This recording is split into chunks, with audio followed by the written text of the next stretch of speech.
Sometimes the hardest part of losing someone isn't the goodbye. It's learning how to live in a world that keeps moving forward without them. Jensen knew that pain better than most. At 60 years old, the retired teacher bought a piece of forgotten land in the high desert, hoping the silence would help him heal after his wife's death. He wanted solitude, peace, and time to grieve alone. But when he came back from town that first day, he found 5 homeless women living in his barn. They were tired, stubborn, and had nowhere else to go. Clay wanted them gone. But what happened next would change all of their lives forever. Could these 6 strangers become the family none of them knew they needed? Before we jump back in, tell us where you're tuning in from. And if this story touches you, make sure you're subscribed, because tomorrow I've saved something extra special for you. The thermos had been Linda's idea, back when Clay first started teaching at Ridgeview High School 35 years ago.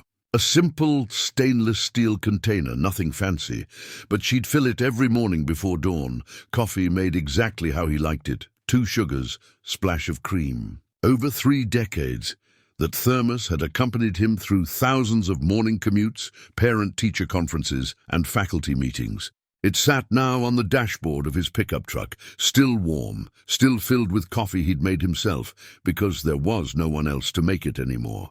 The sun was just beginning to break over the eastern ridge as Clay turned off the highway onto the dirt road that led to his property. 40 acres of high desert scrubland, most of it covered in sage and rabbit brush, with a single weathered barn listing slightly to the north and a farmhouse that hadn't seen paint in 20 years. The real estate agent had called it a fixer-upper with potential. Clay called it exactly what he needed, a place where no one knew him. No one would offer sympathetic looks, and no one would ask how he was holding up. He'd bought the property 3 weeks ago with money from his early retirement package. 35 years of teaching American history to teenagers who mostly didn't care about the past had earned him a modest pension and enough savings to make a clean break. The house in Riverside, the one he and Linda had shared for 3 decades, was too full of memories. Her reading chair by the window, the kitchen where she'd hummed while making dinner, the garden she'd tended every spring until the cancer made her too weak to hold a trowel. 6 months since she'd passed. Half a year of well-meaning neighbors bringing casseroles, former colleagues suggesting grief counseling, and endless nights sitting in rooms that echoed with absence. When the real estate listing for the high desert property appeared online, Clay had made an offer within 24 hours. His daughter Michelle thought he was being impulsive. His brother said he was running away. They were both probably right. The property was located outside Copper Ridge, a town of barely 800 souls scattered across a valley where the wind never stopped blowing. The nearest grocery store was 20 miles south. The hardware store, post office, and single diner comprised the entire downtown. It was the kind of place people left, not the kind they moved to. Perfect.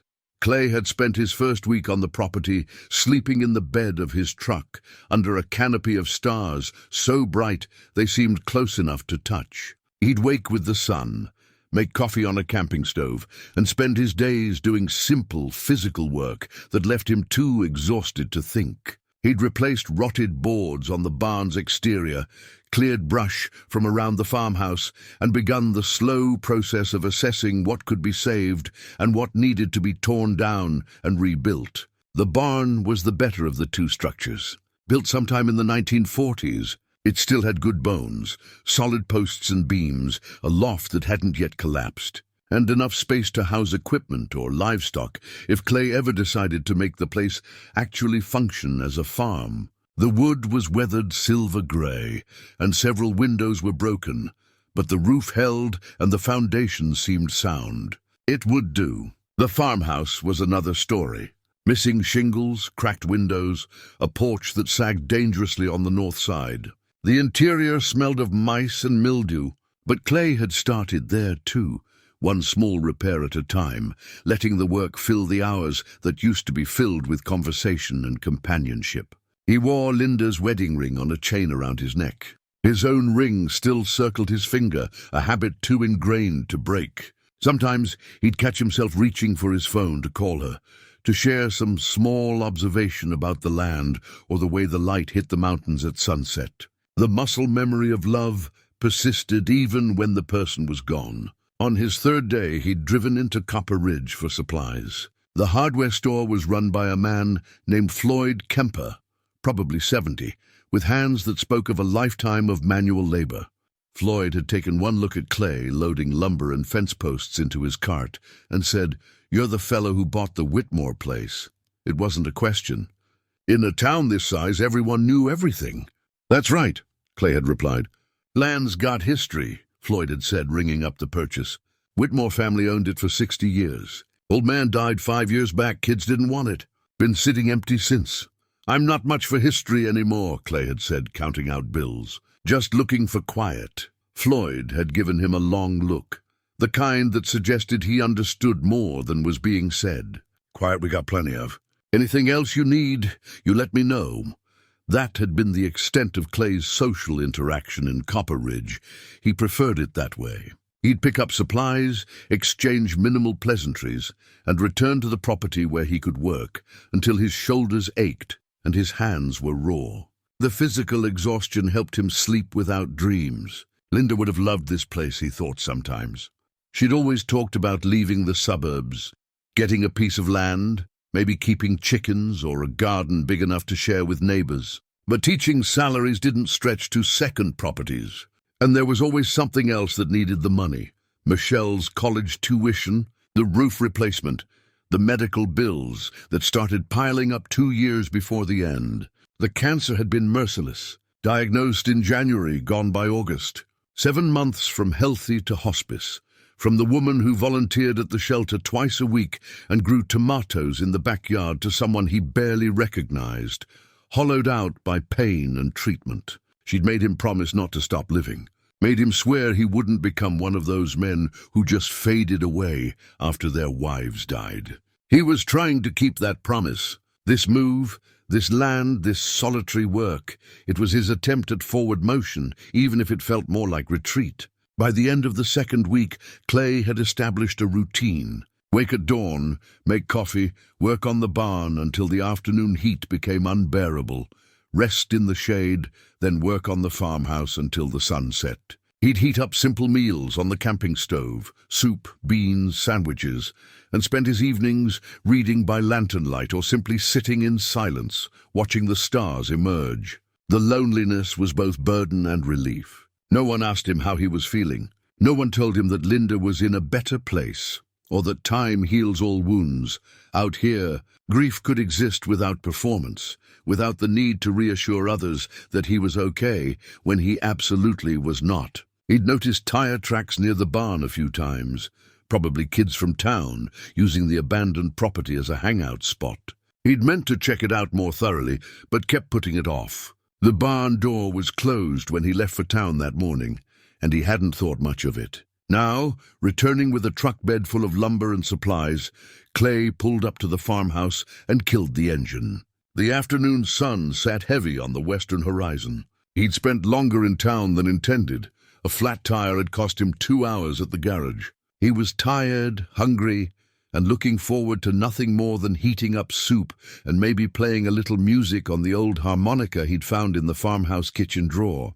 Then he saw the light, just a flicker through the gaps in the barn's weathered siding, barely visible in the fading daylight, but definitely there. And voices, low, female, multiple. Clay sat in the truck for a long moment, thermos still in his hand, trying to make sense of what he was seeing. Someone was in his barn. Multiple someones. He set down the thermos and climbed out of the truck slowly, his heart beginning to pound. The distance from the farmhouse to the barn was maybe 50 yards. He crossed it carefully, anger beginning to build alongside confusion. This was his property, his refuge, his place to be alone. The barn door was slightly ajar.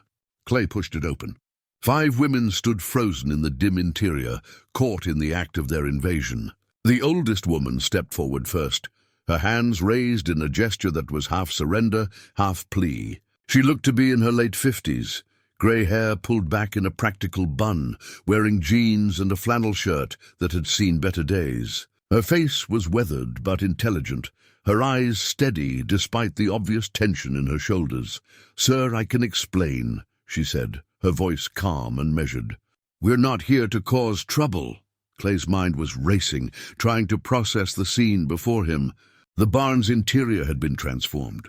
In the corner nearest the door, sleeping bags were rolled neatly beside backpacks. A camping stove sat on an overturned crate. Clothes hung from a line strung between support posts. The space had been swept clean, organized with a precision that spoke of people trying to make the best of difficult circumstances. The other 4 women stood in various positions around the barn. One, maybe in her early 40s, held a young girl close. The child couldn't have been more than 7 or 8, dark hair in braids, eyes wide with fear. Another woman, tall and lean with close-cropped hair, stood with military posture near the back wall, her body language defensive. A third, younger, maybe mid-30s, clutched a notebook to her chest. The last was barely more than a teenager, 19 at most, and she stared at Clay with open hostility. "Explain what?" Clay's voice came out harder than he intended. "You're trespassing. This is private property." "We know," the older woman said, "and we apologize. My name is Beatrice. We didn't know anyone had bought the property.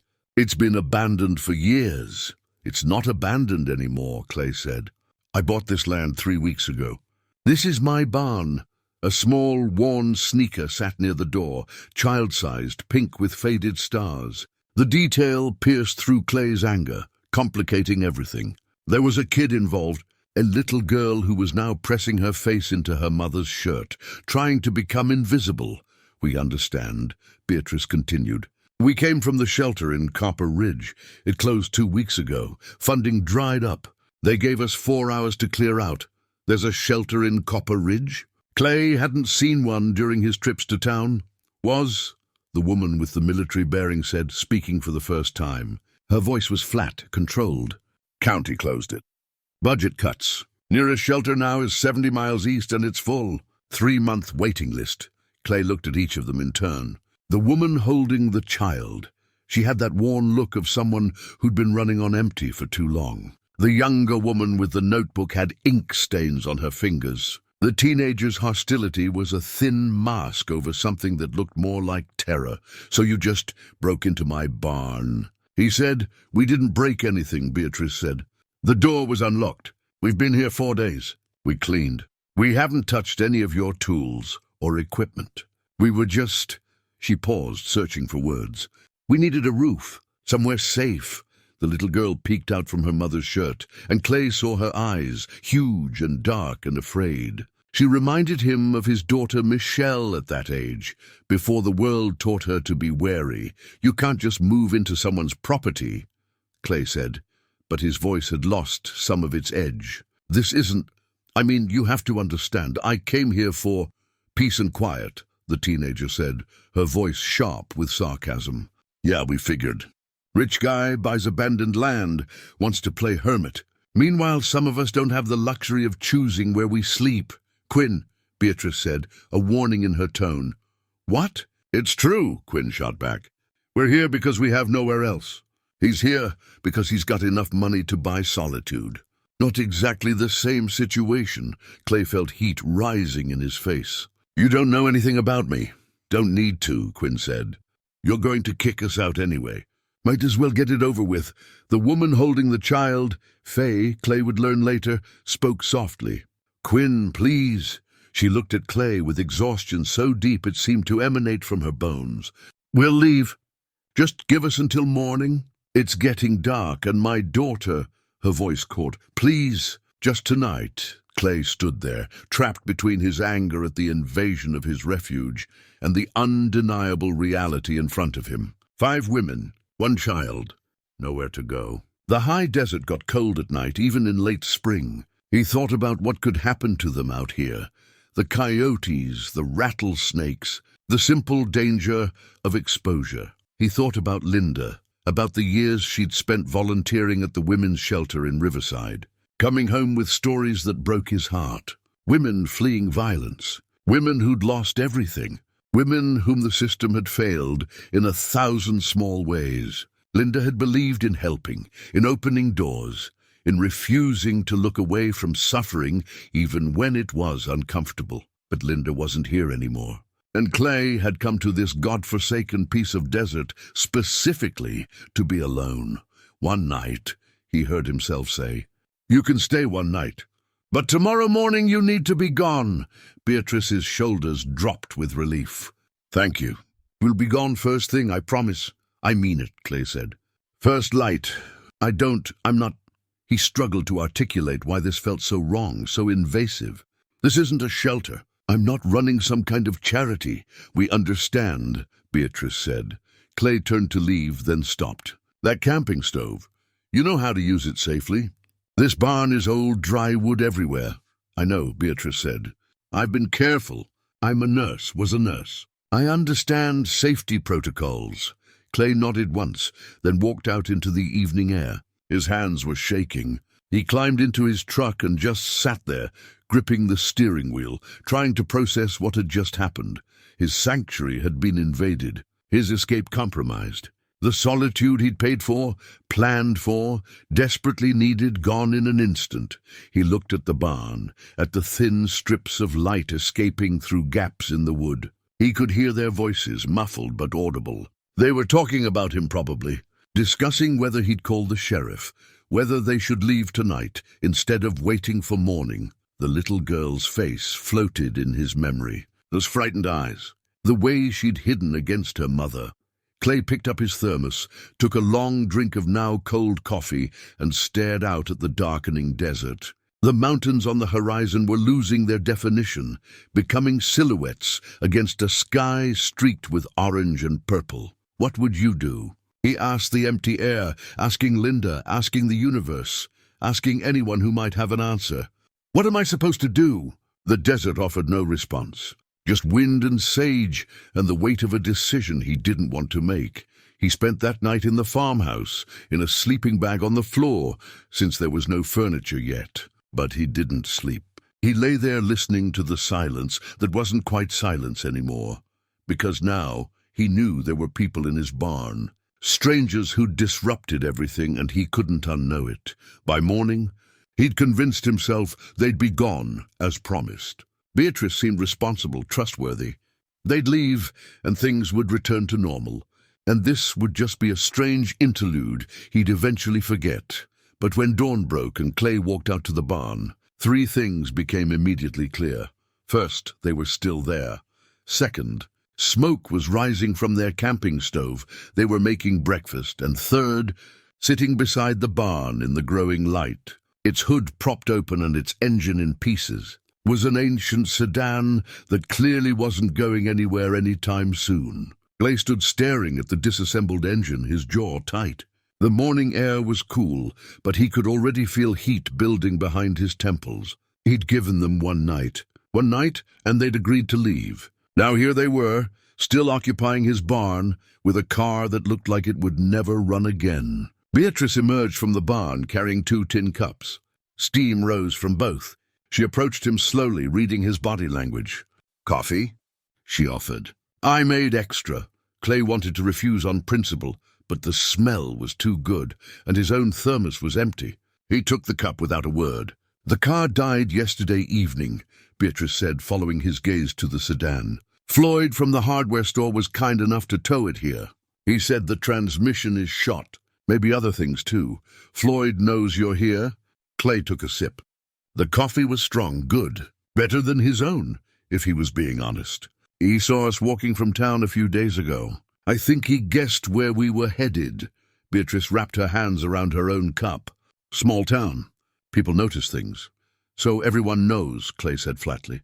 "I don't think everyone, but Floyd does. He hasn't said anything to anyone, as far as I know. He seems kind, like he understands what it's like to need help." Clay took another drink, buying time to think. The sun was just clearing the eastern ridge, painting the desert in shades of gold and amber. It should have been peaceful. It should have been exactly what he came here for. "How much to fix the car?" he asked. "Floyd estimates 800, maybe 1,000. Parts and labor." Beatrice's voice was steady, matter-of-fact. "We have 300 between all of us. We've been saving for a deposit on an apartment, but..." She shrugged. We could put it toward the car, but that still leaves us 500 short. And how long to get the money? I don't know, Beatrice admitted. Faye's waiting to hear back about a job at the library. Delilah, the tall one with the short hair, she's applying everywhere. Nessa does art. Quinn, she paused. Quinn's young, angry, still figuring things out. And you? I'm a nurse, or I was. 30 years at County General before they restructured, cut positions. I'm 61. Nobody wants to hire a nurse my age when they can get someone younger for less money. There was no bitterness in her voice, just resignation. I'm applying too. But it takes time. Clay looked at the barn, at the car, at Beatrice standing there with dignity despite everything. He thought about sending them away, calling a tow truck, having the car removed, making them someone else's problem. But where would they go? What would happen to the little girl? 3 days, he said. You said last night you needed 3 days to figure things out. I'm holding you to that. 3 days, then you need to have a plan. Relief flickered across Beatrice's face. Thank you. We'll stay out of your way. You won't even know we're here. I'll know, Clay said. But he handed back the empty cup and walked toward the farmhouse without another word. The morning proceeded in awkward parallel. Clay worked on replacing boards on the farmhouse porch, hyper-aware of activity at the barn. He could hear voices, the women talking among themselves, the child's occasional laughter. At one point he saw Quinn working on the car's engine, grease up to her elbows, cursing colourfully enough that Beatrice had to tell her to mind her language around Iris. Around midday, Clay noticed Faye walking the fence line on the property's eastern border. She moved with purpose, stopping occasionally to examine posts or wire. She had a notebook and was writing things down. Despite himself, Clay was curious. He walked over. "What are you doing?" he asked, not rudely but directly. Faye looked up, startled. "Oh, I'm sorry. I was just looking at the fence. It needs work. I know it needs work. That's why I bought fencing supplies in town yesterday." "Right, of course." She closed the notebook. "I grew up on a ranch in Wyoming. I notice these things." She gestured at the nearest post. "This one's rotted at the base. It'll fall over in the next strong wind. And the wires rusted through in at least 4 places I've seen so far." Clay examined the post. She was right. He'd noticed it himself, but hadn't gotten around to fixing it yet. "You know how to mend fence?" he asked. "Been doing it since I was 12, Faye said. "My father raised cattle. 500 acres. I was the oldest, so I learned everything. Mending fence, mucking stalls, helping with calving. I can handle myself around tools." There was something in the way she said it, a quiet pride, a need to be seen as competent, not helpless. Clay recognized it because he felt it himself, that need to be useful, to have value beyond your circumstances. "The supplies are in the truck," he found himself saying. "Post hole diggers in the barn. If you want to help, I won't stop you." Faye's face brightened. "Really? I said 3 days. Might as well make use of the time." He started walking toward the truck. "But I don't have proper gloves in your size. You'll tear up your hands." "I've got work gloves in my pack," Faye said, already heading toward the barn. "Give me 2 minutes." They worked together for the next 2 hours, barely speaking but moving in sync. Faye knew what she was doing, how to set a post plumb, how to tension wire properly, how to work efficiently without wasted motion. Clay found himself relaxing into the rhythm of the work, letting the physical labor quiet his mind. "Can I ask you something?" Faye said as they tamped dirt around a new post. Clay grunted acknowledgement. "Why'd you buy this place?" He didn't answer right away, testing the post for stability. Needed somewhere quiet. Running from something or towards something. The question was too perceptive. Clay straightened, wiping sweat from his forehead. "Does it matter?" "I guess not." Faye moved to the next section of fence. "I was running. From my ex-husband. He was—" She paused, choosing words carefully. "He wasn't a good man. I took Iris and left with what we could carry. The shelter in Copper Ridge was the first place I felt safe in 2 years. Clay looked at her, really looked at her. She was probably in her early 40s, with the kind of weathered beauty that came from hard work and harder times. There were faint scars on her forearms, old ones. "I'm sorry," he said, inadequate but genuine. "Don't be. We got out. That's what matters.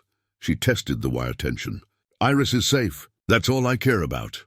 They continued working, and Clay found himself thinking about Linda again. She'd always been the one who knew what to say, how to connect with people in pain. He'd been the pragmatic one, the problem solver, the one who fixed things that were broken. But you couldn't fix people the way you fix fences. By mid-afternoon, they'd replaced 3 posts and restrung 50 feet of wire. Clay's shoulders ached in a good way. Faye was moving more slowly too, clearly tired but satisfied with the work. "Thank you," she said as they put away the tools, "for letting me help. It feels good to be useful." "You're good at it," Clay acknowledged. "Better than most." "Ranch girl," Faye said with a slight smile. "It's in my blood." As she walked back to the barn, Clay stood there with wire cutters in hand, watching her go. He was starting to see them as individuals now, not just an abstract problem to be solved. Beatrice with her quiet competence, Faye with her ranch skills and fierce love for her daughter. It complicated things knowing them, made it harder to think of them as simply trespassers. That evening, as the sun began its descent, Beatrice appeared at the farmhouse door. Clay was inside, eating beans straight from a can and reading a water-stained paperback he'd found in a closet. "We made stew," Beatrice called through the screen. "Too much for just us. Would you like some?" "It's nothing fancy, just what we had," but Clay's first instinct was to refuse. Accepting food felt like accepting the situation, like agreeing to something he hadn't agreed to. But he was tired of beans, and the smell drifting from the barn was making his mouth water. "I'll be there in a minute," he said. When he entered the barn, the women had arranged crates and boards into makeshift seating around the camping stove. The little girl, Iris, was setting out mismatched bowls with serious concentration. She looked up when Clay entered, her eyes wary but curious. "This is Mr. Clay," Faye said to her daughter. "Can you say hello?" "Hello," Iris whispered, then hid behind her mother's leg. Clay nodded at the child, not sure what else to do. He took the bowl Beatrice offered and sat on an overturned bucket slightly apart from the group. The stew was good, vegetables and beans and some kind of seasoning that made it taste better than it had any right to. They ate mostly in silence at first, the only sounds the scrape of spoons and the whisper of wind through the barn's gaps. The second day began, with the smell of coffee drifting across the property before Clay had even opened his eyes. He lay in his sleeping bag for a moment, disoriented by the unfamiliar ritual of waking to someone else's presence. For 3 weeks he'd been utterly alone. Now there were people, women, a child, moving through the morning on his land. When he emerged from the farmhouse, he found the women already busy. Delilah was doing what looked like calisthenics near the barn. Precise movements, military in their execution. Nessa sat on an overturned bucket with a sketchbook balanced on her knees. Quinn was back under the car's hood, muttering to herself. Faye and Iris were hanging laundry on a line, strung between 2 posts. Beatrice saw him and raised a hand in greeting. The new thermos, one he'd seen in her belongings, sat on a wooden crate beside the barn door. "Help yourself," she called. "There's plenty." Clay wanted to assert his independence, to make his own coffee in his own space. But pragmatism won. He walked over and poured himself a cup from the thermos. "Thank you," he said stiffly. "You're welcome." Beatrice was sweeping dust from the barn's interior.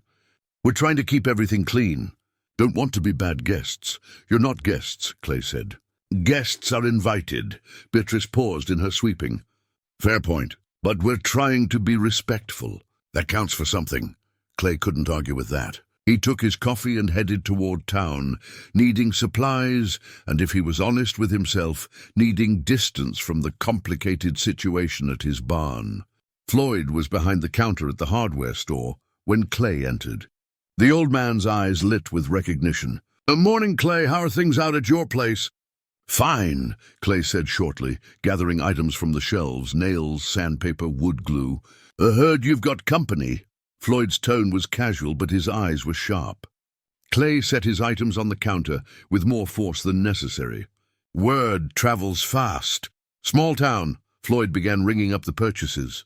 "That old barn's seen its share of folks needing shelter over the years. The Whitmores never minded much. Figured if the building was standing empty, might as well let it serve some purpose. Well, I'm not the Whitmores. Floyd accepted Clay's cash, counted out change with deliberate slowness. Linda volunteered at the shelter over in Riverside, didn't she? I remember her coming through town a few times, buying supplies to bring back. Good woman, kind heart. The mention of Linda's name stopped Clay cold. How did you... Recognized you from your wedding ring and the way you carry yourself. Plus, you've got that look. Floyd met his eyes. The look of a man who lost something he can't get back. Seen it before. Clay stood there, change in his hand, feeling exposed in a way he hadn't expected. She died 6 months ago. I'm sorry for your loss. Floyd's voice was gentle. Grief is a heavy thing to carry alone. I came here to be alone. Sometimes what we think we need and what we actually need are two different things. Floyd slid Clay's purchases across the counter. Those women in your barn, they're not asking for charity. They're just asking for a chance. There's a difference. Clay gathered his items and left without responding, but Floyd's words followed him back to the property like unwelcome passengers. When he returned, he found Faye examining another section of fence. She waved when she saw him, and despite himself, Clay found his truck heading in her direction. Found another weak section, she said as he approached. This whole eastern line needs attention. I know. I've been working my way through the property. You're doing a good job, Faye said. The work on the barn looks solid. You have carpentry experience? High school shop teacher for 5 years before I switched to history. Kept up with it, though. Built a deck on our house, renovated the kitchen. He caught himself using past tense, our house, as if it didn't exist anymore. In a way, it didn't, not for him. They worked together again, falling into yesterday's rhythm. After a while, Faye said, Iris asked about you this morning. What about me? Whether you were nice, whether she should be scared of you. Faye positioned a new post. I told her you seemed like a good man who needed space. That we were grateful you were letting us stay, even temporarily. What did she say? She said you looked sad. She's perceptive that way. Sees things other people miss. Faye paused. She's been through a lot. Her father, my ex, he was unpredictable, angry. Iris learned to read moods early for survival. Clay tamped dirt around the post base, thinking about the little girl with the dark braids and cautious eyes. How old is she? 7, second grade, or she should be. We've been moving around so much, her schooling's been inconsistent. I try to work with her when I can, but I'm not a teacher. What subjects does she struggle with? Reading, mostly. She's smart, but she gets frustrated easily. Starts to shut down when things get hard. Clay knew that pattern. Had seen it in countless students over the years, the ones who'd learned that failing was safer than trying. I could work with her, he heard himself say, if you want. Just basic reading skills, phonics work. Nothing formal. Faye stopped working, staring at him. You do that? I'm a teacher. Was a teacher. It's what I know. He felt self-conscious suddenly. Only if you're comfortable with it. Are you kidding? That would be... Clay, that would mean everything. Faye's eyes were suddenly bright with emotion. She needs stability, structure. Someone patient who knows what they're doing. It would just be an hour or so in the afternoons. When the work gets too hot. Thank you, Faye said softly. Really, thank you. That afternoon, Clay found himself sitting in the shade of the barn with Iris and a children's book he'd driven back to town to buy. The little girl sat a careful distance away, clearly uncertain but willing to try. Do you like stories? Clay asked. Iris nodded. What kind? A shrug. Clay opened the book. This one's about a girl who finds a secret garden. How about we read it together? I'll read a sentence, then you read a sentence. They worked through the first page slowly. Iris stumbled over words, her frustration visible. But Clay was patient, breaking down the sounds, helping without doing it for her. By the end of the page, she was smiling slightly. You did well, Clay said. That was good work. Really? Really. You got better just in that one page. That's how learning works, small steps that add up over time. Iris looked at the book with something like pride. Can we do another page? Tomorrow, Clay said. Good learning happens in small doses. Gives your brain time to rest. As Iris ran off to show her mother the book, Clay realized he'd enjoyed the last hour more than any he'd spent since arriving at the property. Teaching had always grounded him, given him purpose. He'd forgotten how much he missed it. That evening, Beatrice approached him as he worked on the farmhouse porch. She held something in her hand, a small photograph, edges worn from handling. "Can I show you something?" she asked. Clay set down his hammer. Beatrice handed him the photograph. It showed a young man in his 20s, dark hair, easy smile, military uniform. "My son, Philip, he's 32 now, lives in Oregon, works in construction." Her voice was controlled, but Clay heard the pain beneath it. "We haven't spoken in 5 years. We had a falling out. Stupid, really. I wanted him to go to college. He wanted to work with his hands. I pushed too hard. Said things I shouldn't have said. Why are you telling me this? Because I've had a lot of time to think about pride. About what it costs." She took the photo back, studied it. "I was a nurse for 30 years. Good at my job. When I lost it, I was angry, humiliated. Philip offered to help financially. I refused. Told him I didn't need charity, especially from someone who disappointed me." She tucked the photo into her shirt pocket. "Now I'm homeless, living in a stranger's barn, and I still haven't called him. Because admitting I need help feels like admitting I was wrong about everything." She looked at Clay directly. "Pride is a luxury people like us can't afford anymore. But we cling to it anyway." Clay understood what she was really saying, that they were more alike than different, he and these women. All of them clinging to something.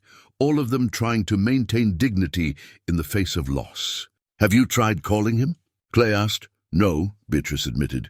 "I'm too scared. What if he doesn't answer? What if he's moved on, built a life that doesn't include me? What if he's waiting for you to reach out?" Beatrice smiled sadly. "That's the hope that keeps me up at night." She walked back to the barn, leaving Clay alone with his thoughts. He touched Linda's ring through his shirt, his own talisman of loss, his own symbol of pride and stubbornness. Inside the farmhouse, he pulled out his phone.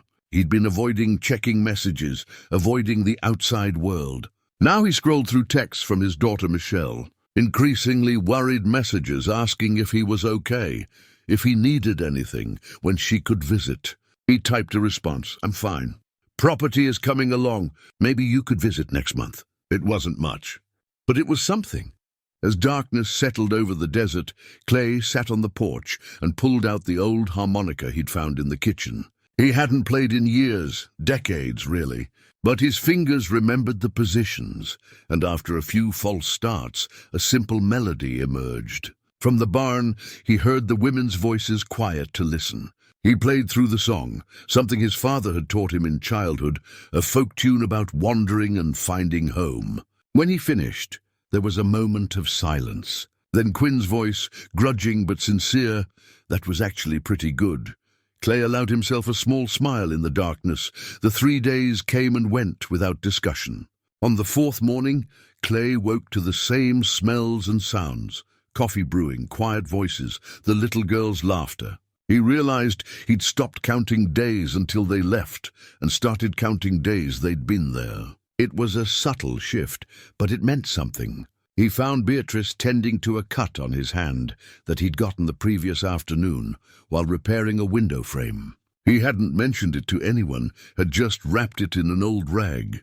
But Beatrice had noticed. "Let me see that," she said, her nurse's voice allowing no argument. Clay held out his hand. The cut wasn't deep, but it was dirty, inflamed around the edges. "When did this happen?" Beatrice asked, already pulling antiseptic and bandages from a small first aid kit. "Yesterday. It's fine. It's infected, or getting there." She cleaned the wound with efficient, gentle movements. "You need to take better care of yourself. Working with your hands all day, you can't afford to let something like this fester." Clay watched her work, noting the steadiness of her hands, the practiced competence. "You're good at this." 30 years of practice. She wrapped the cut with clean gauze. "I miss it sometimes, the work, having purpose beyond just surviving." "Why did they let you go?" "Budget cuts seems like a poor excuse to lose an experienced nurse." Beatrice's hands paused for just a moment. "The official reason was restructuring. The real reason? I'm 61. They could hire 2 new grads for what they paid me. Healthcare is a business now, not a calling. She finished tying off the bandage. There, keep it clean and dry. Change the dressing tomorrow. Thank you. You're welcome.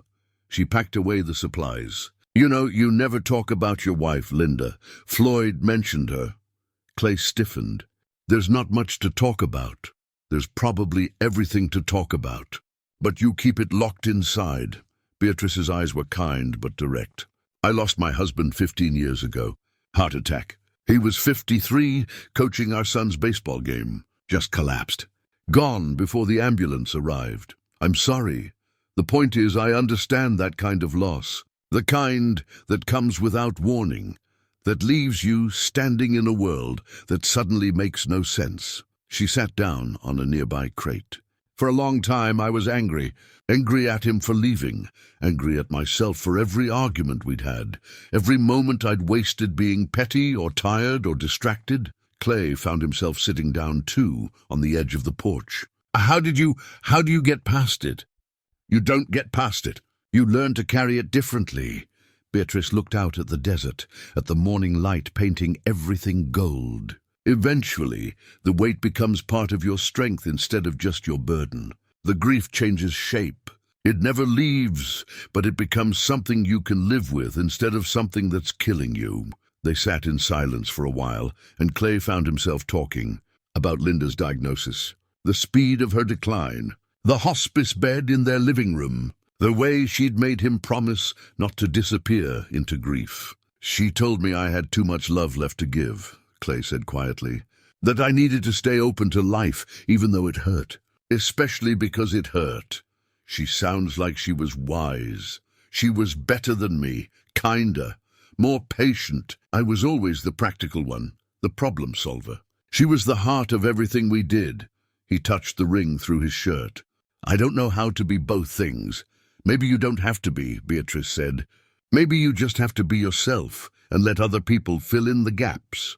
That's what community is. People covering each other's weaknesses, supporting each other's strengths. Before Clay could respond, Gwyn appeared from behind the barn, covered in grease and looking triumphant. I figured it out, she announced. The transmission's shot, but that's not the only problem. The timing belt's gone too, and there's some electrical issue I haven't tracked down yet. But I can fix it. I just need parts and time. How much time? Clay asked. Quinn shrugged. Week, maybe 2. If I can get the parts, and if nobody bothers me while I'm working. Where'd you learn mechanics? Clay asked. Foster dad. One of them anyway. He ran an auto shop. Taught me everything he knew before I aged out of the system. For once, Quinn's voice wasn't defensive or hostile. She was talking about something she loved, and it showed. Cars make sense. They follow rules. You treat them right, they run. Treat them wrong, they break. Simple. Not like people, Clay said. Exactly. Quinn looked at the car with something like affection. This one's been treated wrong for a while, but I can bring it back. You're good at it, Clay observed. You could make a career out of that skill.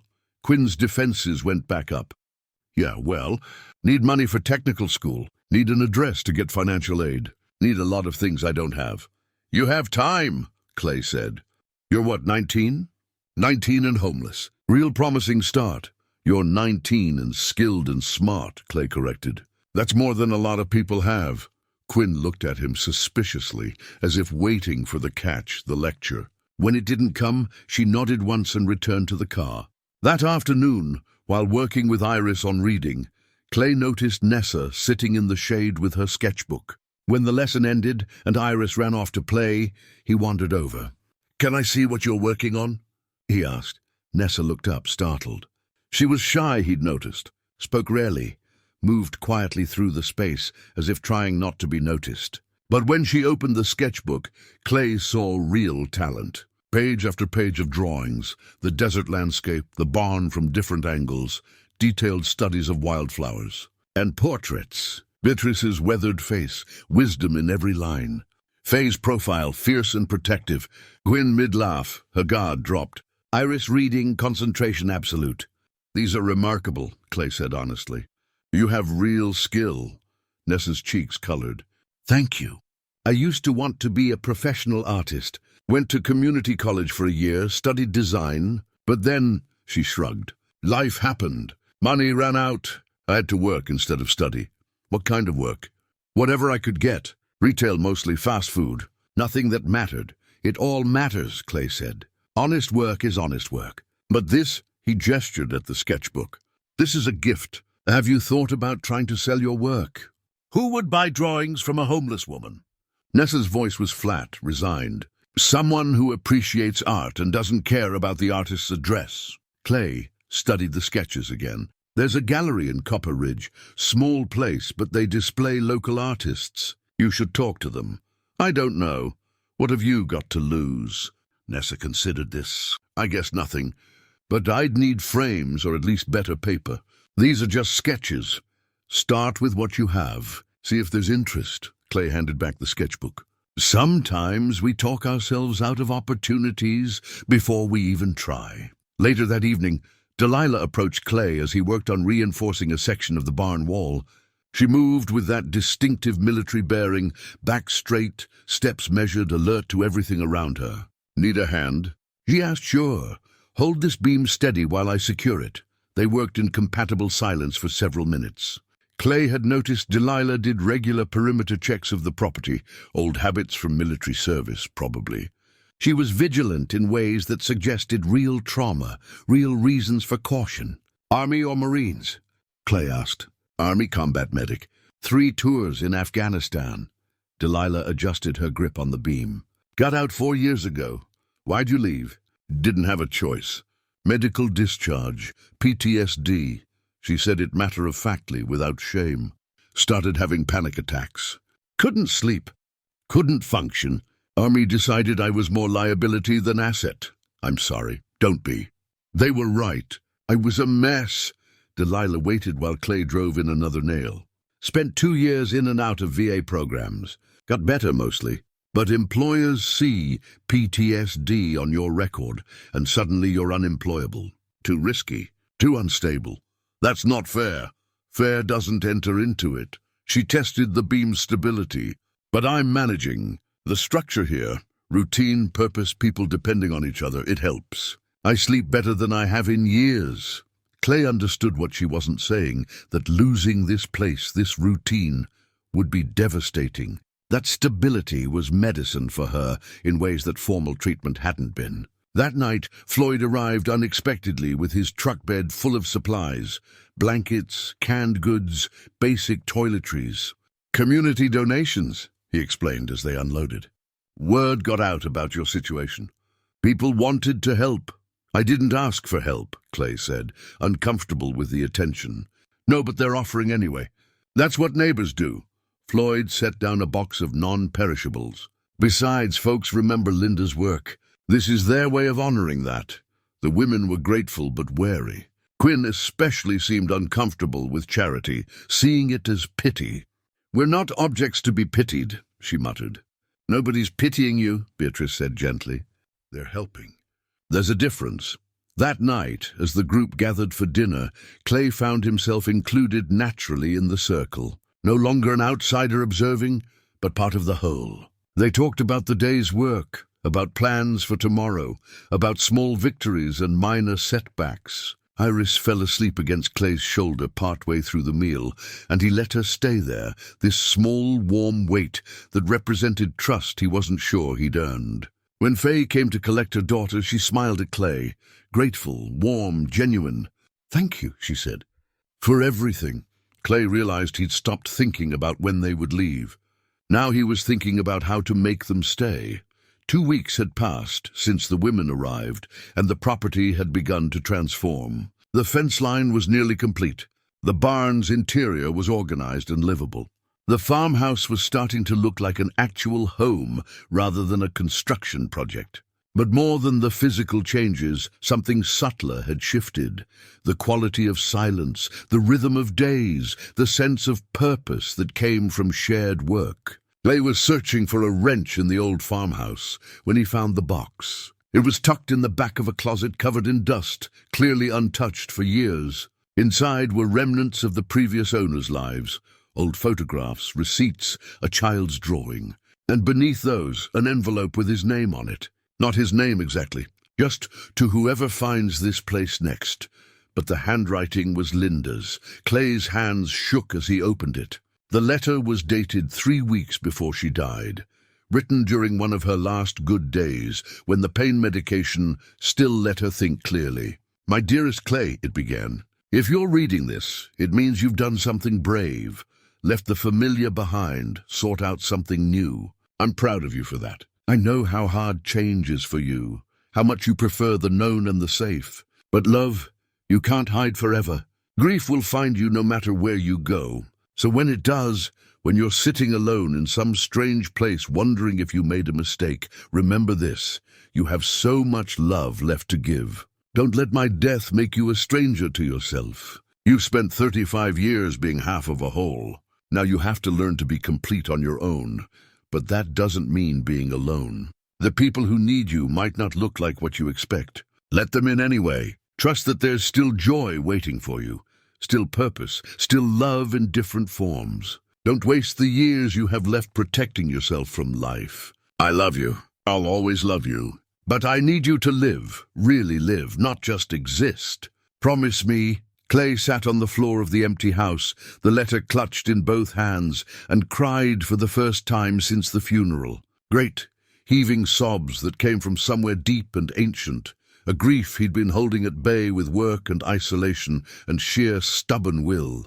Linda had known him so well, had known exactly what he'd do, where he'd go, how he'd try to disappear into solitude and work. And somehow, impossibly, she'd predicted this moment, these women, this choice. When the tears finally stopped, Clay felt hollowed out but also lighter. He folded the letter carefully and put it in his pocket, next to his heart, next to her ring. Beatrice found him 20 minutes later, sitting on the porch, staring at nothing. "You all right?" she asked, concern evident in her voice. Clay pulled out the letter and handed it to her, without a word. Beatrice read it slowly, carefully, then handed it back. "She knew you well. Better than I knew myself, apparently. The people who love us often do." Beatrice sat down beside him. "My husband used to tell me I was too proud for my own good. I'd get angry, tell him he didn't understand. But he was right. And now here I am, homeless, because I was too proud to ask my son for help when I lost my job." Clay looked at her. "Have you thought more about calling him?" "Every day. But I'm terrified." "Of what?" "That he won't answer. Or worse, that he will, but he won't care.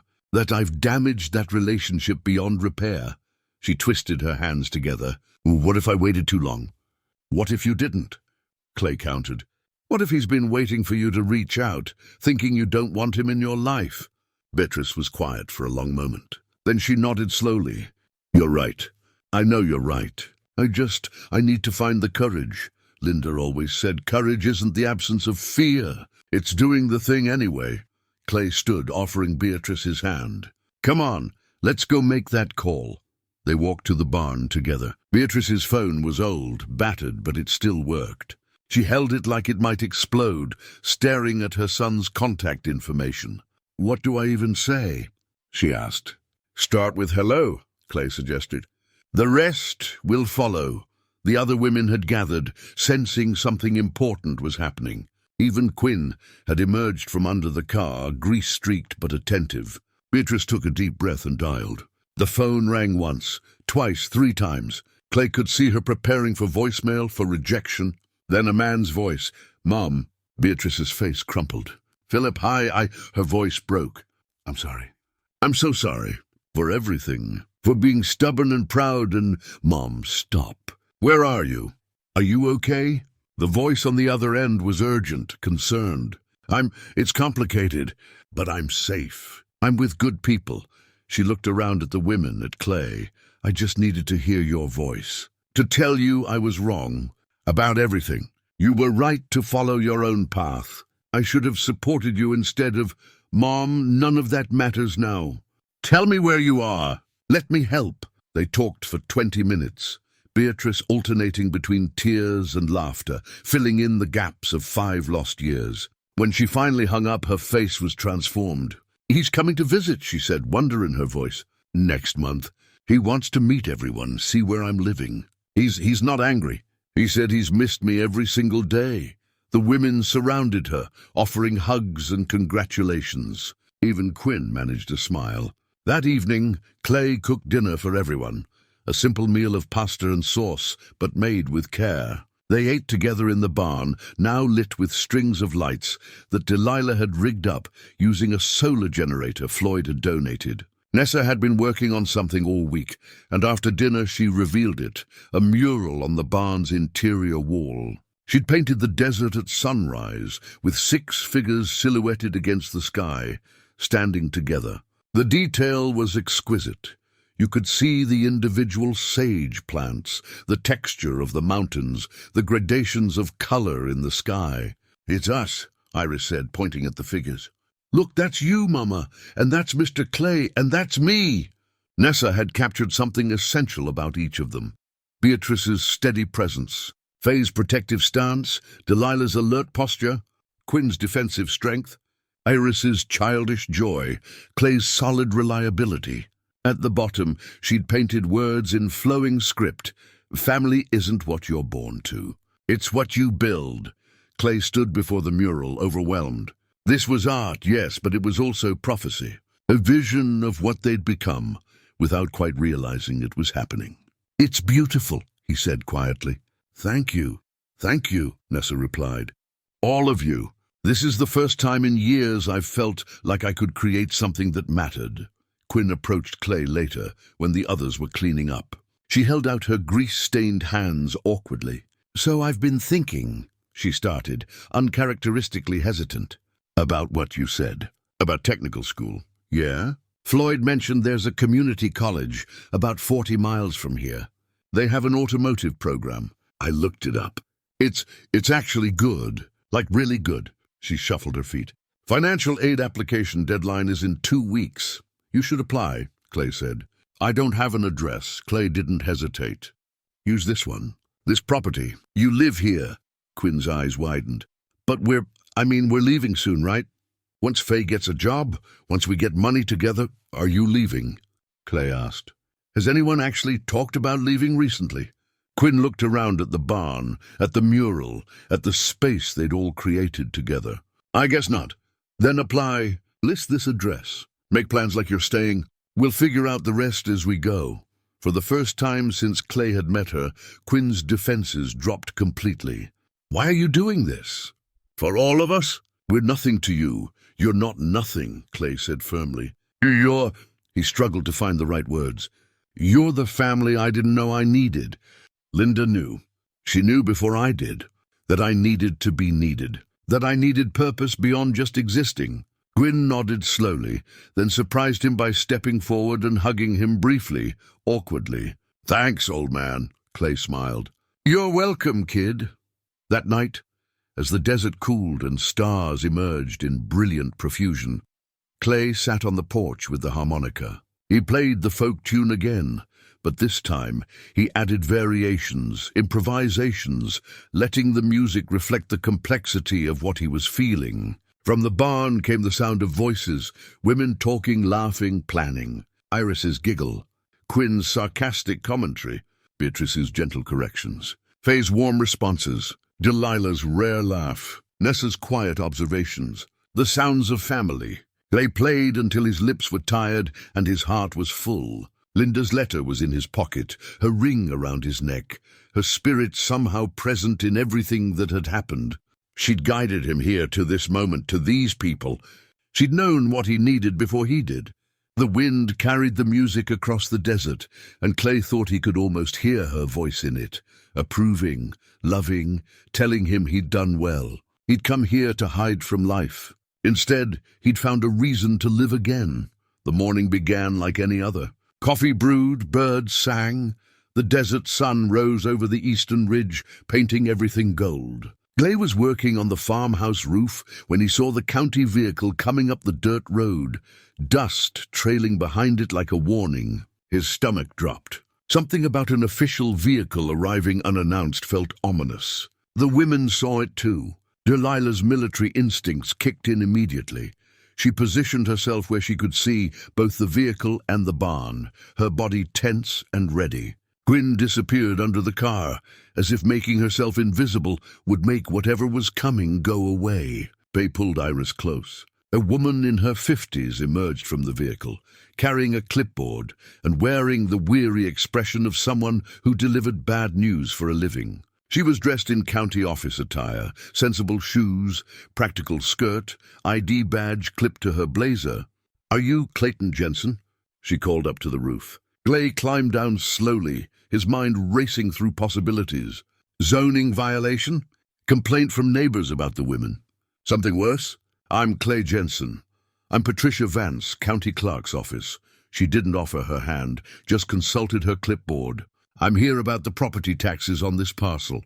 "Property taxes? I just bought this place a month ago." "Yes, I'm aware. That's the problem."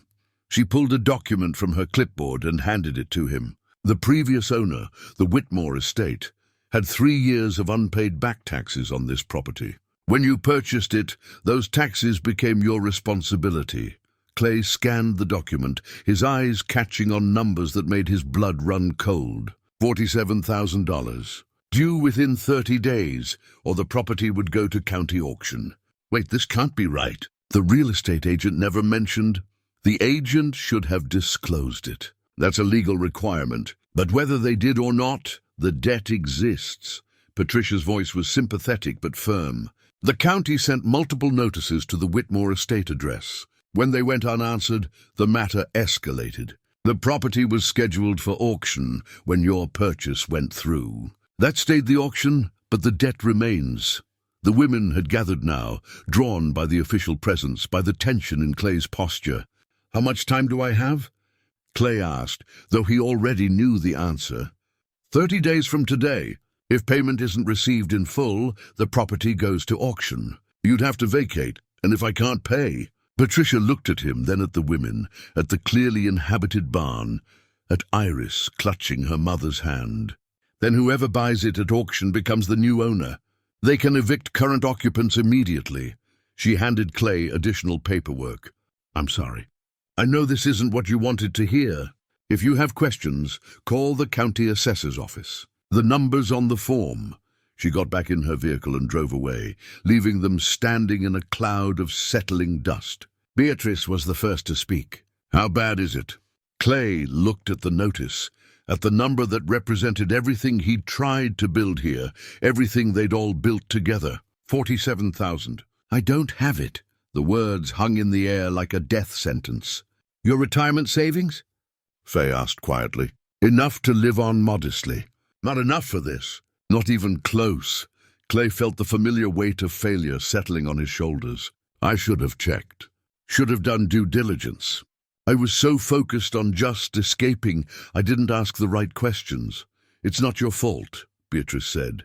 "The agent should have disclosed it. But they didn't, and now Clay gestured helplessly at the barn, at the women, at everything they'd built. "You'll have to leave. Find somewhere else." "I'm sorry. I'm so sorry." Iris started crying, understanding enough to know something terrible was happening. Faye picked her up, her own eyes bright with unshed tears. Gwyn kicked at the dirt, her face twisted with anger and something that looked like betrayal. "Of course, just when things were getting better. Of course this happens. There has to be something we can do," Delilah said, her tactical mind already working the problem. "We could fight it in court, challenge the process." "Legal fees would cost more than I have," Clay said. "And even if we won, which is unlikely, it would take months." "We don't have months." Nessa stood before her mural, touching the painted figures with trembling fingers. All that work, all that hope about to be erased. The group stood in stunned silence, each processing the magnitude of what they were losing. It wasn't just shelter. It was the first place any of them had felt safe in years. It was family, purpose, home. And now it was being ripped away by bureaucracy and unpaid bills, and Clay's failure to ask the right questions. That evening, the mood in the barn was funeral. No one knew what to say. Plans were meaningless when the foundation was crumbling beneath them. But Beatrice, always practical, refused to give up. "We need to think. There has to be an option we're not seeing." "Like what?" Quinn's voice was bitter. "Rob a bank? Win the lottery?" "We could try crowdfunding," Nessa suggested quietly. People do it all the time. Share our story online, ask for help. Who's going to donate $47,000 to strangers? Quinn shot back. People who believe in second chances, Beatrice said firmly. People who understand what it's like to struggle. It's worth trying. I'll do it, Faye said suddenly. I'll write it. Tell our story. What have we got to lose? Clay wanted to object, to say they shouldn't have to beg strangers for money to fix his mistake. But the truth was, he had no better ideas. And the women deserved a chance, any chance, to keep what they'd built. They spent the night drafting the crowdfunding campaign. Faye wrote with raw honesty about their circumstances. Clay's loss, the women's homelessness, the unexpected family they'd become. Nessa provided photos of the mural, of the transformed barn, of the 6 of them working together. Quinn set up the technical side, creating the page and linking it to social media. By midnight it was live. 6 strangers building a home. Help us keep it. The first donations came within hours. Small amounts, $10, $25, from people Clay didn't know. Strangers moved by the story, by the photos, by the simple truth that sometimes good people just need a hand. By morning, they'd raised $300. It felt simultaneously miraculous and utterly insufficient. 300 toward 47,000. The math was impossible. Floyd arrived mid-morning with the local newspaper. Their story had been picked up, a small feature in the community section. The headline read, "Teacher and homeless women fight to keep desert homestead." "Didn't know if you'd want the attention," Floyd said, "but might help with your fundraising." The article was fair, focusing on the human elements: loss, resilience, community, hope. It included the crowdfunding link. Donations increased. By noon, they'd reached $1,000. By evening, 3,000. It was incredible. It was also nowhere near enough. The women watched the numbers climb with a mixture of hope and despair. Every donation was a validation, proof that their story mattered, that people cared. But the goal remained impossibly distant. "We need 35,000 more in 28 days, Delilah calculated. "That's over $1,000 a day. "We're not going to make it." "We might," Beatrice insisted. "If the story gets picked up by bigger outlets. If it goes viral. And if it doesn't?" Quinn asked. No one had an answer. That week became a blur of effort. Faye reached out to every news outlet she could find. Nessa created more art to share online. Emotional pieces about home and family and belonging. Delilah organized the campaign logistics with military precision. Quinn maintained the technical infrastructure. Beatrice fielded questions and thank-you messages. Clay worked the property harder than ever, as if physical labor could somehow change their circumstances. But at night, he lay awake calculating and recalculating, always arriving at the same conclusion. They were going to lose everything. A week passed, then 2. The campaign had raised $12,000, an amount that would have seemed impossible a month ago, but still hopelessly short of what they needed. Clay contacted the county requesting an extension. Denied. He explored loan options. No bank would lend to a retired teacher with modest income and no collateral beyond property already in jeopardy. He considered selling everything he owned, his truck, his tools, Linda's jewelry. But even liquidating everything wouldn't bridge the gap. With 14 days remaining, they'd raised $16,000. The donations had slowed to a trickle. The initial viral attention had faded. Reality was setting in. Beatrice found Clay sitting alone behind the farmhouse, staring at nothing. "We're going to lose it," he said flatly. "I'm going to lose you all." "You're not losing us," Beatrice said, sitting beside him. "We're family now. That doesn't end just because we're not in the same place." "Yes, it does. You'll scatter. You'll have to. There's no shelter that can take all of you together. Social services will split you up. Faye and Iris will go one place, you somewhere else, Quinn to another city. The family we built will be destroyed by logistics and necessity."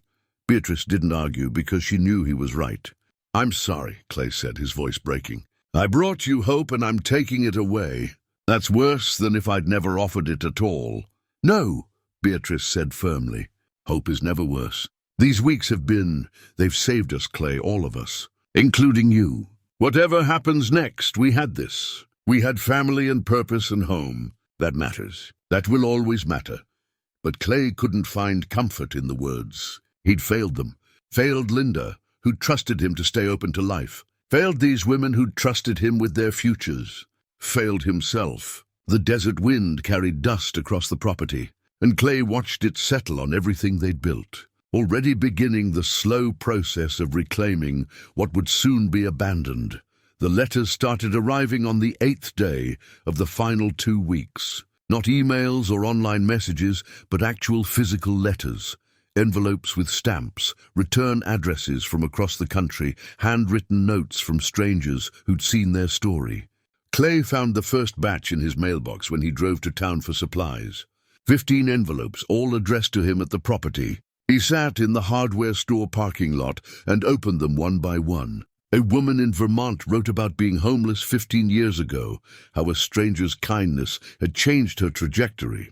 She enclosed a check for $50. I wish it could be more. A veteran in Oregon who'd seen Delilah's story sent $100 and a note. For a sister in arms. Some battles we fight alone, some we fight together. An elderly couple from Iowa who'd lost their farm in the recession decades ago sent $25. We remember what it's like. Keep fighting. Clay sat in his truck reading letter after letter, and something shifted inside him. They weren't going to reach their goal. The math still didn't work. But these letters proved something important. Their story mattered. Their struggle was seen. They weren't alone. He brought the letters back to the barn and read them aloud that evening. The women listened, some crying, all moved by the knowledge that people they'd never met cared enough to write, to share their own stories, to give what little they could. We've raised $22,000, Beatrice said after the last letter was read. That's remarkable. It's not enough, Quinn finished, but her voice lacked its usual edge. Even she seemed touched by the letters, by the proof that they mattered to people beyond themselves. The next morning, Floyd arrived with news. There's going to be a town hall meeting tomorrow night. Community wants to help. They're organizing fundraisers, bake sales, silent auctions, benefit dinner at the diner. It's not much, but it's everything, Faye said, her voice thick with emotion. The town hall was packed, more than 60 people in a space meant for 40. Clay was stunned. He'd thought of Copper Ridge as a place he'd come to hide, not a place that would care about his problems. But here were neighbors he'd barely spoken to, merchants he'd bought supplies from, people who'd noticed him and the women and decided their fight mattered. Floyd stood at the front. We all know why we're here. Clay and his... He paused, searching for the right word. His family need our help. The county's coming for that property in 12 days. We can't let that happen. The ideas came fast. The hardware store would donate materials for a community workday to improve the property's value. The diner would host a fundraiser dinner, all proceeds going to the cause. The church would organize a silent auction. Local artists would contribute work. Even the small grocery store pledged a portion of weekend sales. It was beautiful. It was also insufficient. When all the pledges were tallied, they'd maybe raise another $4,000, still leaving them $11,000 short with less than 2 weeks to go. But Clay stood before these people, these neighbors who owed him nothing, and felt something he hadn't felt in months. Hope. Not hope that they'd win necessarily, but hope that trying mattered. That community mattered. That showing up for each other, even in impossible circumstances, was worth doing. Thank you, he said, his voice rough. All of you. Whatever happens, thank you. A woman Clay didn't recognize stood up. My name's Beverly. I work at the county social services office. I shouldn't be here, but... She looked around nervously. There are other options. Legal challenges. The process the county used might have been improper. There are deadlines they may have missed. Notifications that might not have been properly delivered. Can you help us? Beatrice asked. I can point you toward a lawyer who might take the case pro bono. But even if you win, it'll take months. You'd need an emergency injunction to stop the auction, and those are hard to get. But possible, Delilah pressed. Possible, but not probable. It was something. A thread of possibility in what had seemed like certain defeat. Clay met with the lawyer 2 days later, a woman named Angela Chen from a regional firm. She reviewed the paperwork and nodded slowly. There are irregularities. The county should have done more to locate you before the sale. The real estate agent definitely committed fraud by not disclosing the lien. You have grounds for a lawsuit against the agent. Will that stop the auction? No, but I can file for an emergency injunction. Might buy you time, maybe a few weeks, maybe longer. But that doesn't solve the money problem. Even with more time, can you raise the remaining funds? Clay thought about the letters, the town hall, the donations that had slowed to a trickle. I don't know. But more time gives us a chance. Angela agreed to take the case pro bono. She filed the injunction that afternoon. The hearing was scheduled for the day before the auction, cutting it impossibly close, but it was their only option. The community fundraisers began. The benefit dinner at the diner raised $800. The silent auction brought in $1,200 more. The church bake sale added $500. Every dollar mattered, but the goal still loomed impossibly distant. With 1 week remaining, they'd reached $28,000. Still $19,000 short. The women threw themselves into final efforts. Nessa's artwork was featured in the local gallery, and several pieces sold. Faye organized a yard sale of donated items. Quinn offered mechanical services to anyone who needed them, putting every cent toward the fund. Delilah reached out to veteran networks, telling their story to anyone who would listen. Clay worked on the property from dawn to dusk, driven by a desperate need to do something, anything. He improved the barn, strengthened structures, made the land as valuable as possible in case a miracle happened and they could keep it. Iris asked him one afternoon, while they were supposed to be doing her reading lesson, "Mr. Clay, are we going to have to leave?" Clay looked at this child who'd become so much a part of his life in such a short time. He couldn't lie to her. "I don't know, sweetheart. We're trying very hard to stay. Will you come with us? If we have to go." The question pierced him. "I'll always be there for you," he promised, though he had no idea how to keep that promise if they were scattered across different cities, different shelters, different lives. Iris hugged him then, fierce and sudden. "I love you, Mr. Clay." Clay held this small person who'd taught him that his heart could still break and still heal. "I love you too." 3 days before the auction, the crowdfunding campaign got unexpected attention.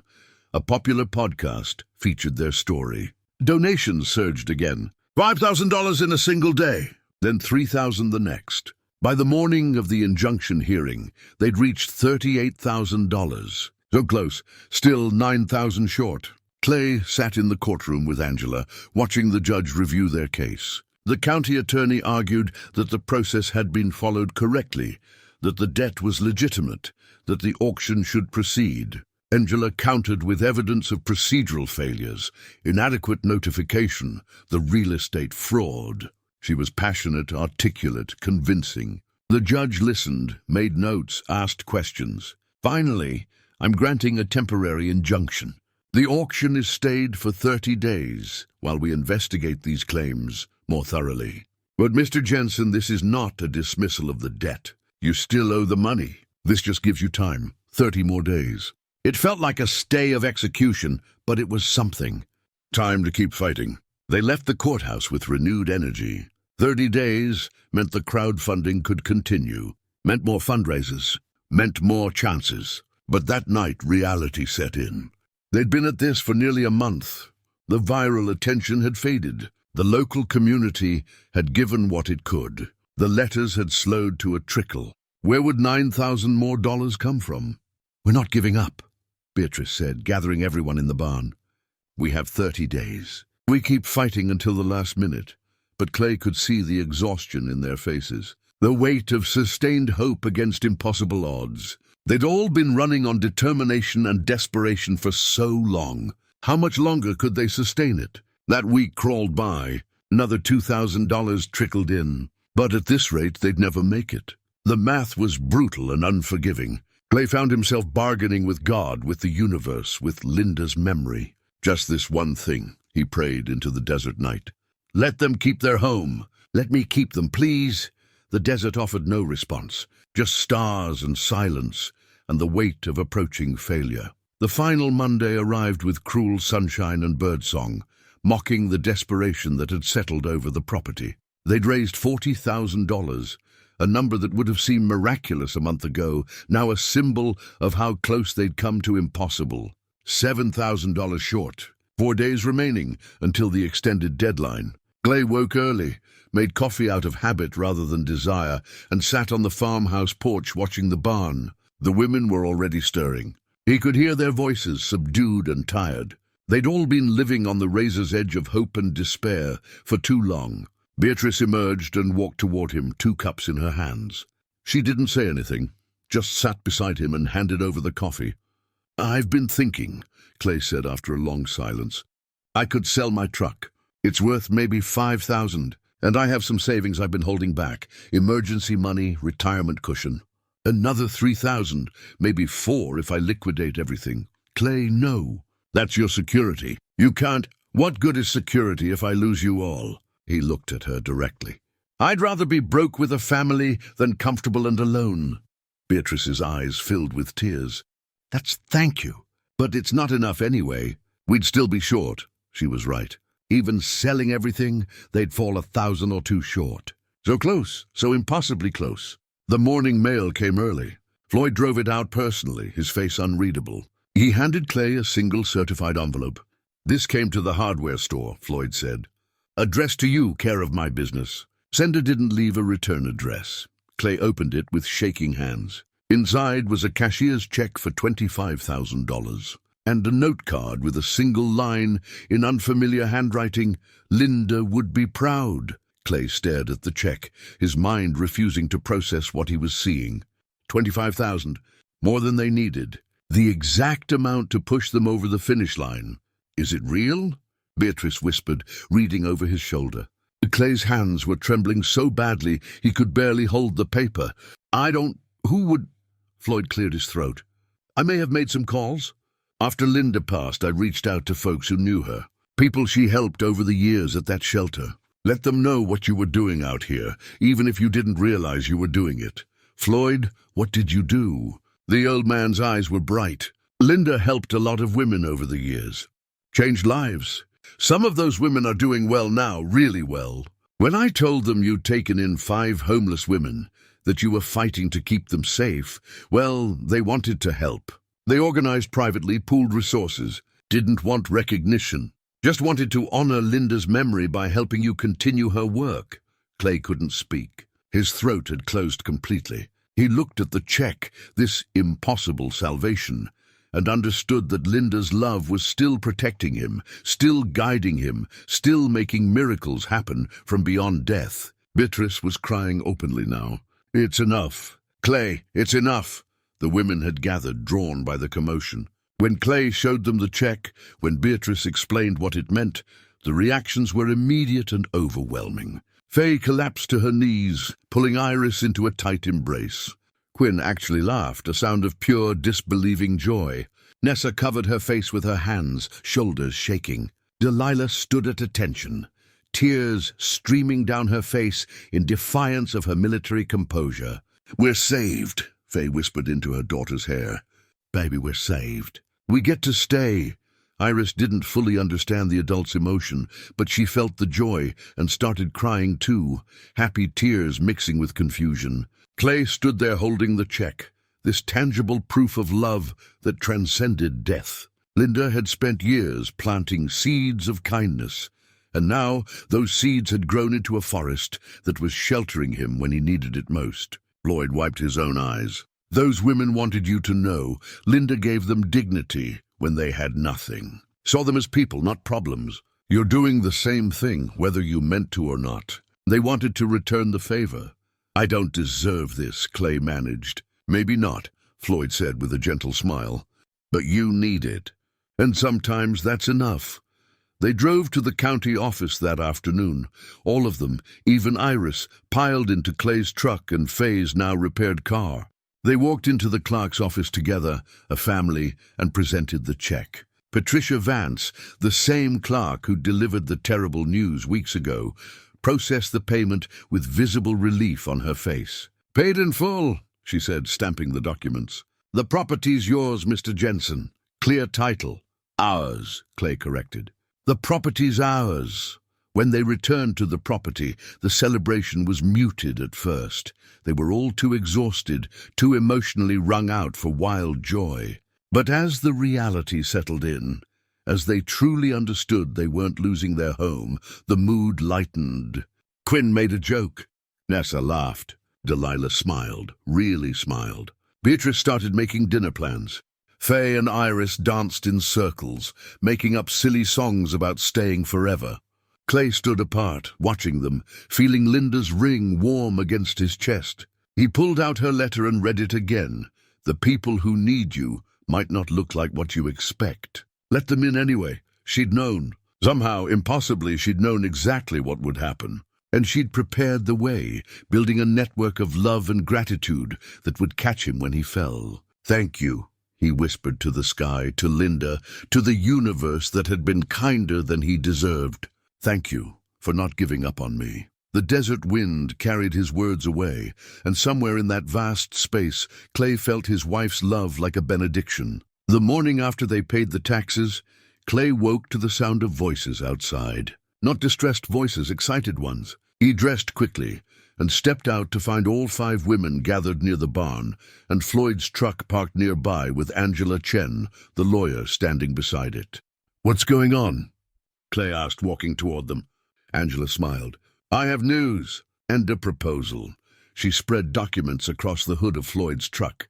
"The lawsuit against the real estate agent is proceeding.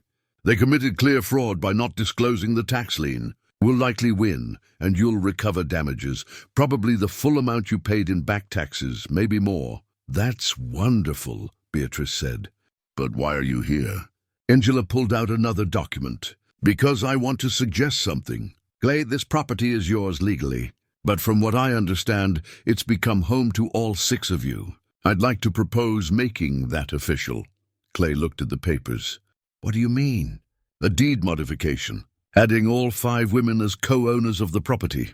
Equal shares. It would make this place legally belong to all of you, not just you." The words hung in the air, transforming from sound into possibility, into something that felt inevitable and right. "You'd do that?" Faye asked, looking at Clay. "Give up sole ownership?" Clay didn't hesitate.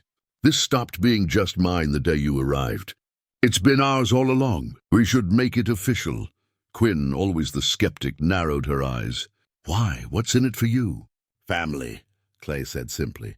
"Security for all of us, not just me. If something happens to me, you're not at risk of losing your home.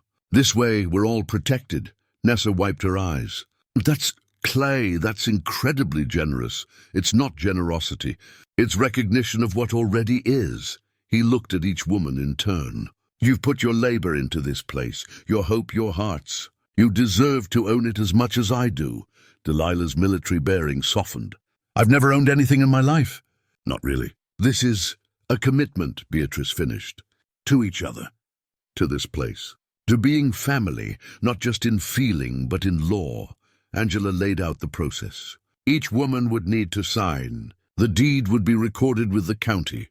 They'd all be equally responsible for property taxes, maintenance, decisions. It was a partnership in the truest sense. "What if we disagree about something?" Quinn asked, ever practical. "Then you work it out like families do," Angela said. "Talk, compromise, make decisions together." One by one they signed. Beatrice first, her signature steady and sure. Faye next, her hand trembling slightly with emotion. Delilah with military precision. Nessa with artistic flourish. Quinn last, trying to look casual, but failing to hide the significance of the moment. Clay signed last, watching his sole ownership transform into shared belonging. "It's done," Angela said, gathering the documents. "I'll file these this afternoon. By next week, you'll officially be co-owners." After Angela left, the 6 of them stood looking at the property, the barn with its mural, the improving farmhouse, the mended fences, the desert stretching endlessly in all directions. "We should celebrate," Faye said. "Really celebrate. Invite the community, and thank everyone who helped us." The celebration happened the following Saturday. Floyd came with supplies donated by the hardware store.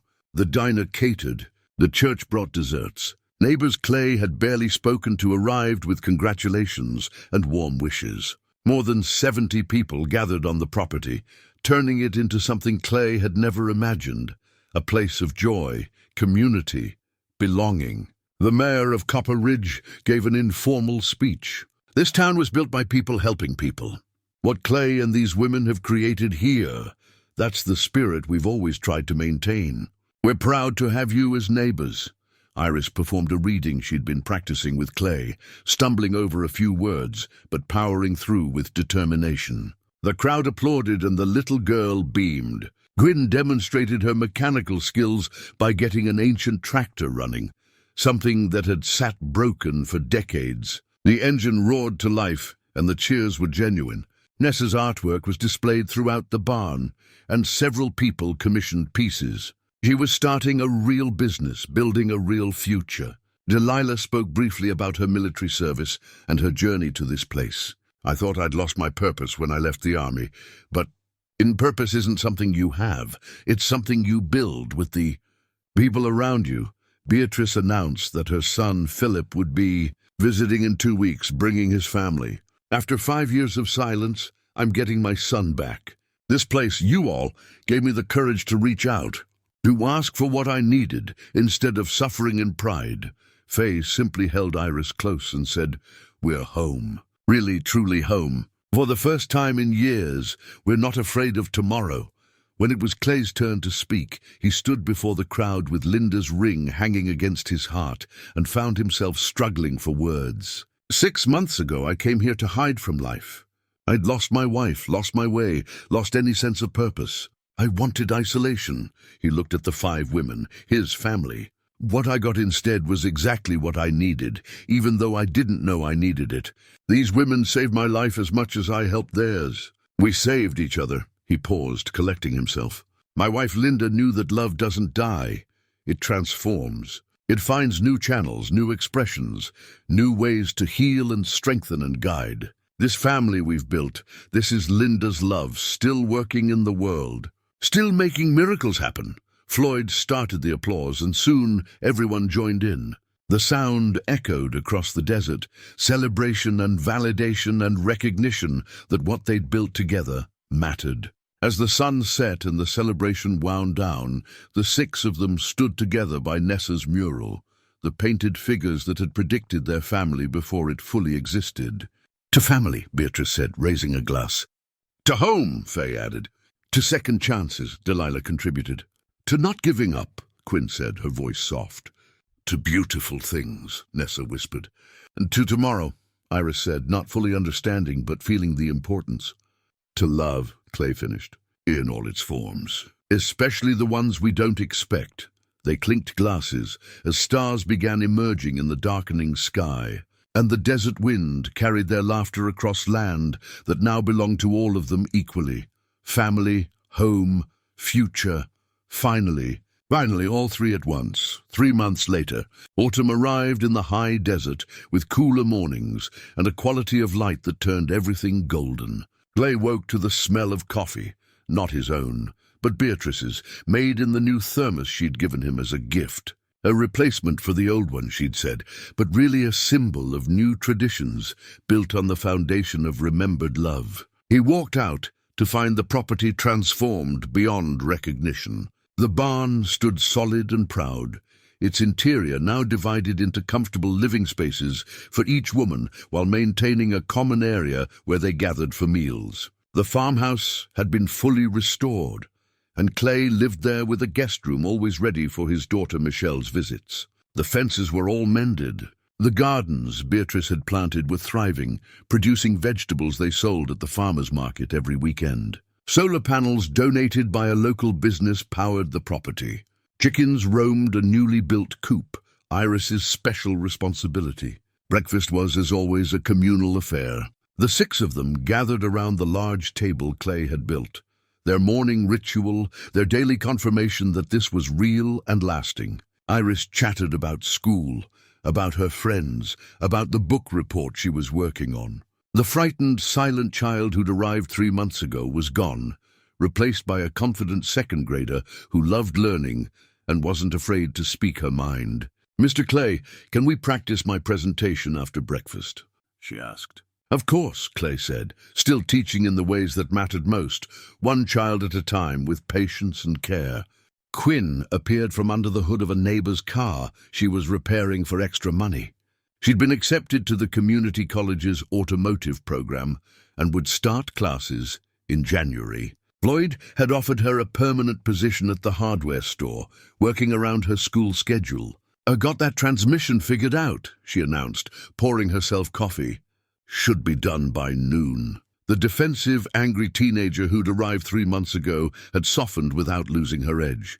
She still challenged, still questioned, but now from a place of security rather than fear. Delilah had found work at the county VA office, helping other veterans navigate the bureaucracy of benefits and services. She was good at it, patient, knowledgeable, able to translate military experience into civilian success. The nightmares had decreased. She slept through most nights now, the demons of war gradually losing their hold. Nessa's art business had taken off. Her paintings of the desert, of their family, of transformation and hope sold steadily. A gallery in a larger city had offered her a solo show in the spring. She was building a career from her talent, no longer having to choose between survival and art. Faye worked at the Agricultural Extension Office, teaching sustainable farming practices. Her ranch knowledge combined with her natural teaching ability made her perfect for the role. She and Clay had expanded the property's gardens, creating a demonstration site for drought-resistant crops. Iris thrived with the stability, excelling in school and making friends. Beatrice had part-time nursing work at the county clinic, but her real passion had become coordinating with Linda's old network of women. Together, they'd created a formal organization providing support, resources, and emergency housing for women in transition. The property had become an unofficial model, proof that alternative housing solutions could work when community came together. "Philip's arriving this afternoon," Beatrice announced, checking her phone. "He's bringing Sarah and the kids. They'll stay through the weekend." After 5 years of estrangement, Beatrice had her son back in her life. Their reconciliation had been gradual, careful, but genuine. Clay had watched her transform as that relationship healed, the guilt and regret replaced by gratitude and hope. That afternoon, Clay stood on the porch watching a car approach. His daughter, Michelle, emerged with her husband and their 2 young children. Monthly visits had become routine, bridges rebuilt through patience and time. "Dad!" Michelle hugged him tight. "The place looks amazing. You've done so much since last month." "We've done it together," Clay corrected, gesturing at the women who'd become family. "That's how everything works here, together."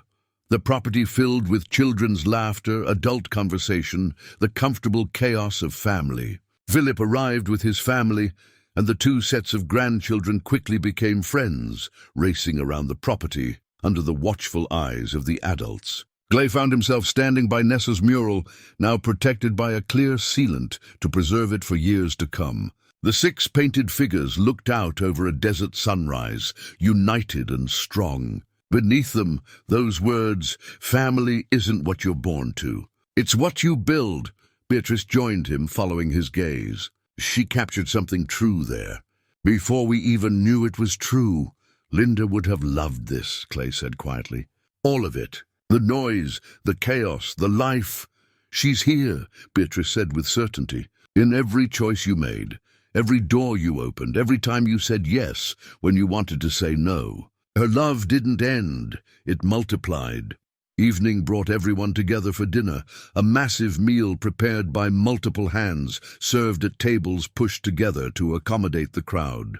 Clay looked around at the faces, his daughter, his grandchildren, Beatrice's son and family, the 5 women who'd become his chosen family, and Iris, this child who called him Grandpa Clay now, and meant it. They ate and talked and laughed as the desert cooled and stars began emerging. Someone asked Clay to play the harmonica, and he obliged, the simple folk melody filling the air with sweetness. When the music ended, Iris climbed into his lap.